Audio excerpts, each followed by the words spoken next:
AI in healthcare, there's signal, there's noise.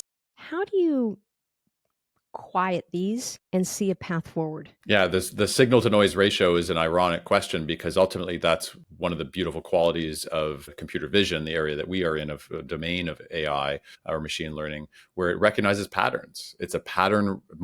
Most of the stuff is a pattern recognizing machine. Sometimes the patterns that we can see. So is it a cat or a dog in the picture? Or sometimes it's patterns we cannot see, subvisible things beyond the comprehension of the human brain or the visual cortex. And so I think about harnessing that distillation of signal to noise in the most efficient and non-grandiose ways in medicine will be the way to assure safe and trustable uptake.